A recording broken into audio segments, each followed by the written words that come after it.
বৌদি আর ননদের নাটক নিয়ে আজকে পর্দাটা ফাঁস করেই দেবো। পুরো ভিডিওটা দেখবে লাস্ট পর্যন্ত। ননদের দোষ, আবার মাঝামাঝি এসে শাশুড়ির দোষ। মানুষ কিন্তু এবার বিরক্ত হয়ে যাচ্ছে। যদি তোমরা অভিনয় করো তাহলে হচ্ছে যে এর পরের কথায় আসছে, আমি এটা ডিটেল। নাটক একদম তোমাদের জমে ক্ষীর। মানে মা খারাপ হতে পারে না, সন্তান তো খারাপ হতে পারে।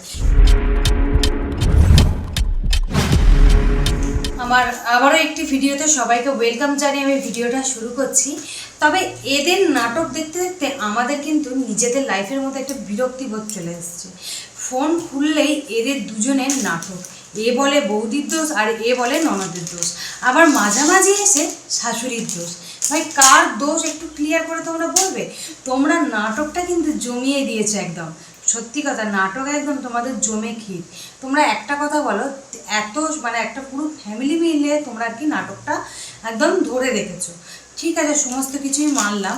আমি আগে আমাদের কণিকা দিদিভাইকে একটা কথা বলবো, তুমি কিসের জন্য এত অত্যাচার সহ্য করছো? তুমি যদি বলো এটা রিয়েল বা সত্যিকারের, তুমি যেটা হচ্ছে তুমি অডিয়েন্সকে সেটা তুলে ধরছো, তাহলে তোমার কাছে সবার আগে একটাই প্রশ্ন, কিসের জন্য তুমি এত অত্যাচার সহ্য করে এদের কাছে এখনো পর্যন্ত পড়ে আছো? আর দ্বিতীয় কথা, তোমার হচ্ছে যে তুমি যে তোমার শাশুড়িকে দোষারোপ করছো, আমার মনে হয় তোমার শাশুড়ির এখানে, আমার ভিত্তিতে যেটা মনে হয়, তোমার শাশুড়ির এখানে কোনো রকম সেরকম দোষ নেই। তার দুটো সন্তান, সে দুটো সন্তানেরই মুখের দিকে তাকিয়ে তাকে কাজ করতে হবে। সন্তান খারাপ হতে পারে কিন্তু মা তো আর খারাপ হতে পারে না। তো সেখানে সে কি করবে? আজকে তুমি তার জায়গায় বসিয়ে দেখো, তুমি তোমার যদি ক্ষেত্রে এটা হতো, তুমি কি করতে? তুমি কার দিকে যেতে? তুমি কাকে সাপোর্ট করতে এবং তুমি কি ডিসিশনটা নিতে? সেইটা একবার মাথায় রেখে শাশুড়ি মাকে তুচ্ছ কথা বলো প্রথমত। আর দ্বিতীয়ত দেখো, তোমাদের ভিডিও আমাদের সকলেরই খুব পছন্দের একটা মানুষ তুমি, প্রথমত জানাই। আর তোমার, তবে হ্যাঁ, একটা সময় আমরা এটা দেখেছি যে আমাদের কণিকা দিদিভাই প্রচণ্ড পরিমাণে পরিশ্রম করেছে। সেই পরিশ্রম থেকেই হয়তো এই মাথার ছাদটুকু বা যা যাবতীয় করেছে, সত্যিই তার পরিশ্রমের মানে ফল এটা বলতে পারো। এখানে তার শাশুড়ির বা অন্য কারোর অবদান কিন্তু একদমই নেই। একদম কণিকার নিজস্ব নিজের একটা পরিশ্রম একান্ত বলতে পারি। তো সেখান থেকে সত্যি কথা অনেকটা পরিশ্রম করে এই মাথার উপর ছাদটাকে করেছে। সেখানে যদি আরও একটা অন্য ব্যক্তি এসে বলে যে আমারও এখানে অধিকার আছে, সাপোজ একটা নর্মালি সব মানে যে কোনো মানুষের একটা খারাপ লাগা আসবে, এটা মানছি, কিন্তু তার মানে এখানে তোমার শাশুড়ির কিন্তু দোষ নেই যদি এটা রিয়েল হয়ে থাকে। আমি যদি এটা প্র্যাঙ্ক করো সেটা আমি পরে মানে, বা এটা যদি তোমরা অভিনয় করো তাহলে হচ্ছে যে এর পরের কথায় আসছে, আমি এটা ডিটেলস নিয়ে। তো আমি বলছি যদি এটা রিয়েল হয়, কিন্তু মানে আমার মনে হয় তোমার শাশুড়ির এখানে কোনো দোষ নেই। হ্যাঁ, হয়তো তোমার হয়তো তোমার শাশুড়ির ওপর রাগ অভিমান হতেই পারে, এটা স্বাভাবিক হওয়াটা। কিন্তু একবার একটু মানে নিজের চোখে একটু বিচার করে দেখো যে ওই মানুষটা যদি এটা মানে তুমি তার ক্ষেত্রে হতে, তাহলে তুমি কি করতে ওই ক্ষেত্রে? এটা একবার নিজের চোখ দিয়ে একটু তুমি বিচার করো, তাহলে হয়তো তোমার শাশুড়ির মানে এই খারাপ লাগাটা হয়তো তোমার মন থেকে একটু হলেও মুছে যাবে। আসলে কি বলতো, সেও মা, সে তো তার সন্তানকে মানে মা খারাপ হতে পারে না, সন্তান তো খারাপ হতে পারে, কিন্তু মা কি তার সন্তানকে বুঝতে পারে? তার দুটো সন্তান, একটা সন্তান যদি বলে যে না আমি ওখানে থাকবো না, আমার অসুবিধা হচ্ছে, মা তো আর ফেলে দিতে পারছে না, বলো? এটাই হচ্ছে। আর মায়ের ছাদ হচ্ছে তোমার ছাদ, মানে তুমি যেখানে আছো ওইটাই হচ্ছে মায়ের ছাদ। এবার মা সেইখান থেকে মেয়েকে কোথায় রাখ? তার তো পার্সোনাল ভাবে কোনো বাড়িঘর নেই যে সেখানে তার মেয়েকে আলাদাভাবে রাখবে। একে তো তারও মাথার উপর স্বামী নেই, তারও ধরো স্বামী নেই, তার যতটুকু ছিল সে তোমাকে দিয়েছে, এবং সেখানে তুমি তোমার ইনকামে, তোমার নিজের পরিশ্রমে তুমি একটা ঘর বানিয়েছো। এটা আমরা সবাই জানি। তোমার 5K ফলোয়ার্সের মধ্যে মানে 5 লাখ ফলোয়ার্সের মধ্যে আমরা কিন্তু সবাই জানি যে এটা মানে তোমার প্রত্যেকটা ঘাম ঝরানো টাকা বা তোমার পরিশ্রমের ফল। কিন্তু তার তো আর শেষ অবদানটুকু নেই যে সেটা হচ্ছে যে তার মেয়েকে দিতে পারে। মানে সে যেখানে আছে, অবশ্যই আমরা মায়েরা যেখানে থাকি, সেটা ভাঙা হোক খারাপ হোক লোকেরও, মেয়ে যখন বা তার যে কোনো সন্তান যদি বলে যে মা আমি তোমার কাছে যাবো বা আমি কীভাবে কী করবো, অবশ্যই মা একটা কথাই বলবে যে আচ্ছা আমি যেখানে আছি তুইও সেখানেই আয়। এটাই আমাদের মায়েদের হচ্ছে যে আমরা বলি সাধারণত। আচ্ছা, আর আরও একটা আমার প্রশ্ন তোমার কাছে, তুমি একটা ভিডিওতে আমি দেখলাম, ফলো করলাম, একটা ভিডিওতে তুমি বলেছো যে আমার কাছে কিন্তু 1 টাকা কানা করি কিচ্ছু নেই, মানে যা ছিল তুমি এই ঘর বাড়ি মোটামুটি সংসার চালানো এতেই তুমি ইনভেস্ট করে দিয়েছো, আমরা সবটাই মানলাম, কিন্তু তারপরেও তুমি বলছো আমি একটা জমি কিনতে যাচ্ছি। আচ্ছা তুমি বলো তো দিদিভাই, জমি কেনা কি 2-5 হাজার টাকার কথা? যে তুমি হয় কারোর থেকে নিলে বা কোথাও থেকে অ্যাডজাস্ট করলে, বা হয়তো 2-1 পয়সা সামান্য ছিল সেখান থেকে তুমি একটা শখের জিনিস পূরণ করতে যাচ্ছ, বা একটা জমি কিনছো, বা মানে এইরকম এরকম একটা যে একটা ব্লগ তুমি করেছিলে, থাম্বনেল দিয়েছিলে বা তার টাইটেল দিয়েছিলে, তো সেই ভিত্তিতে আমি বলছি যে তুমি যে এই যে মানে একটা ঘর কিনতে চাচ্ছ, সরি জায়গা কিনতে চাচ্ছ, এরকম একটা ভিডিও করছো, এটা করাটার কোনো মানেই হয় না যদি তুমি ব্যাকে গিয়ে ওই কথাটা বলে থাকো। তোমার একটা ভিডিওতে তুমি বলেছো যে আমার একদম টাকা নেই, মানে টাকা পয়সা মোটামুটি হাত থেকে তোমার বেরিয়ে গেছে, সমস্ত কিছু খরচাপাতি হয়ে গেছে, তো আমার তোমার কাছে এখন মোটামুটি মানে চলার মতন টাকা আছে, কিন্তু কিছু স্বপ্ন পূরণ করার মতন টাকা নেই। কিন্তু সেই জায়গায় তুমি একটা কিনতে যাচ্ছ, জমি কিনতে যাচ্ছ। এটা আমাদের মনে হয় এটা কোনো একটা সাধারণ ব্যাপার নয় যে হ্যাঁ 2-5 হাজার টাকা কারোর থেকে আমি অ্যাডজাস্ট করলাম আর সেখান থেকে গিয়ে আমি একটা আমার প্রয়োজনীয় জিনিস কিনে নিলাম।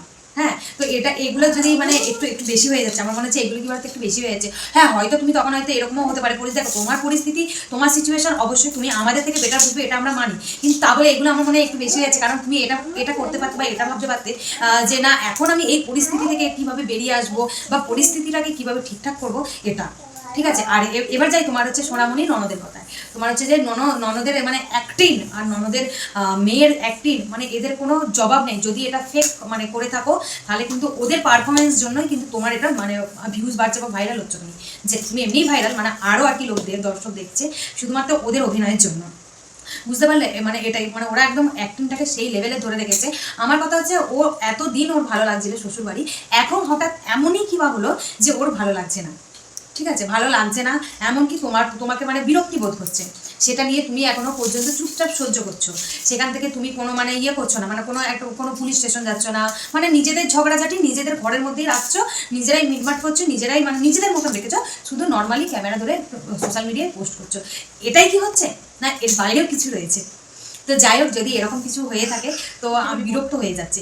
তোমরা এমন এমন থাম্বনেল দিচ্ছ, সরি টাইটেল দিচ্ছ ভিডিওর, দুজনেই। কালকে দেখলাম তোমার ননদ, কালকে মানে 2-1 দিন আগে একটা ভিডিও পোস্ট করা হয়েছিল, সেখানে লিখছে যে আমার হচ্ছে আমি দেখাতে যাচ্ছি শপিং করার জন্য, এরকম একটা কিছু একটা যে শপিং করবো ছোট লোকদের দেখাতে যাচ্ছি। তা ছোট লোক কাকে বলছে? অবশ্যই তোমাদেরকে, মানে তোমাকে।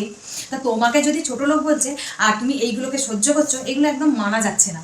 মানে এগুলো একদমই একদম মন থেকে মেনে নিতে পারছি না যে তোমাকে এরকমভাবে বলছে, আবার ওই একই ছাদের মধ্যে তুমি থেকে পুরোটা হজম করে নিচ্ছ, এটা যেন একটু কেমন কেমন লাগছে। তো যাই হোক, তোমার ননদ কিন্তু সে যেমনই হোক না কেন, সে লিখছে অনেক অনেক মানে টাইটেলগুলো থাম্বনেলগুলো একদম বিচ্ছিরি লিখছে, যেগুলো আমাদের বলতেও খুব খারাপ লাগছে। আর এমনকি তোমার প্রতিবেশী থেকেও জানা গেছে, একটা ছোট্ট ভিডিও আমি দেখলাম, তো সেই ভিডিও থেকে আমি একটা মানে আইডিয়া নিয়ে তোমাদেরকে একটু শেয়ার করতে চাই। তো একজন ভিডিও বানিয়েছে, তো দেখলাম একজন নয় কয়েকজন ভিডিও বানিয়েছে, যে দেখলাম যে এরকম তোমাদের পাড়া প্রতিবেশীরা বলছে আরে এইসব কিছু হচ্ছে না, ওরা ওদের ঘরের মধ্যে একদম রিল্যাক্স ভাবে আছে, খাওয়া দাওয়া করছে নর্মালি, মানে নর্মাল একটা ফ্যামিলি যেমন থাকে তেমনই আছে, কিন্তু ভিডিও করছে এরকম, আমরা তো কিছুই বুঝতে পারছি না, মানে এইরকম একটা ব্যাপার। আর একটা কথা বলি, তুমি যে একটা জায়গা কিনবে বলছো, ওখানে ঘর করবে বলছো, সমস্ত কিছুটাই মানলাম, কিন্তু একটা মানে ব্যাপার থাকে কি বলো, যেহেতু তোমার হাজবেন্ড এরকম, আমাদের উজ্জ্বল দাদাভাই এরকম, তার জন্য কিন্তু তোমার একটা সেফটি জায়গা চাই। সেফটি জায়গা মানে কি, তোমার একটা নিজে কাউকে চাই। এখানে তোমার ভাসুর রয়েছে, মানে তোমার উজ্জ্বল দাদাভাইয়ের আছে, তুমি কোথাও বেরোলে, তোমার কোনো কাজ থাকলে, তোমার কোনো দরকারি থাকলে, বা তুমি কোথাও গেলে, সেখানে উজ্জ্বল দাদাভাইকে স্নান করিয়ে দিচ্ছে তার দাদাভাই। কিন্তু ওই তুমি যখন পার্সোনাল তোমার আলাদা কোথাও জায়গা কিনে বা ঘরটা করবে, সেখানে এই প্রবলেমটা তোমাকে ফেস করতে হবে। তুমি এটা নিজেও জানো, জানার পরও কিন্তু এইসব ডিসিশনগুলো নিচ্ছ কি আমি বুঝতে পারছি না। তবে আমার মনে হচ্ছে কি বলতো, এগুলো একটু ওভার হয়ে যাচ্ছে। তোমাদের যদি এগুলো মানে অ্যাক্টিং হয়ে থাকে, তাহলে তোমাদের এইখানে অ্যাক্টিংটা সমাপ্ত করে দাও। কারণ তুমি একটা কি বলতো 5 লাখ পরিবারের একটা মানে একটা মন ছোঁয়া মানুষ, কিন্তু কিছু ভিউসের জন্য যদি এরকম করো, তাহলে কিন্তু এরকম করাটা তোমার একদমই উচিত নয়। আর যদি তুমি বলো যে না আমি ভিউসের জন্য করছি না, একদম রিয়েল করছি, তাহলে আমি বলবো এর প্রতিবাদ করো। শুধু সোশ্যাল মিডিয়ায় ভিডিও পোস্ট করে এটাকে মানে যে লোককে জানাচ্ছ, এরকমটা করো না। মানে তুমি তোমার নিজেকে ঠিকঠাক রক্ষা করার জন্য কিন্তু অনেক কিছু স্টেপ আছে, তুমি সেগুলোই যেতে পারো। তুমি আমাদের পুলিশ স্টেশনে কমপ্লেন করতে পারো, কমপ্লেন করেছিলাম, তো কমপ্লেন করতে পারো ওখান থেকে তুমিও নিশ্চয়ই ওনারা কিছু একটা তোমাকে মতামত জানাবে বা কিছু একটা ভালো জিনিস ব্যবস্থা করে দেবেন ওনারা। কিন্তু তুমি সেরকম কিছু না করে তুমি যদি তোমার মন গড়া কথা বা তোমার ননদ মন গড়া কথাগুলো ভিডিওর মাধ্যমে পোস্ট করে, এগুলো এবার সমাপ্ত করে দাও। মানে এতদিন ঠিকঠাক ছিল, কিন্তু এবার অতিরিক্ত হয়ে যাচ্ছে, আর এরকম করার দরকার নেই। কারণ তুমি আমাদের সবাই অনেক পছন্দের একটা মানুষ। তোমার ফেস ভ্যালু থেকে তোমাকে তোমার ননদকে চিনেছে, তোমার ননদের ফেস ভ্যালু থেকে কিন্তু তোমাকে চেনে না। এটা তুমি মাথায় রেখে চলো।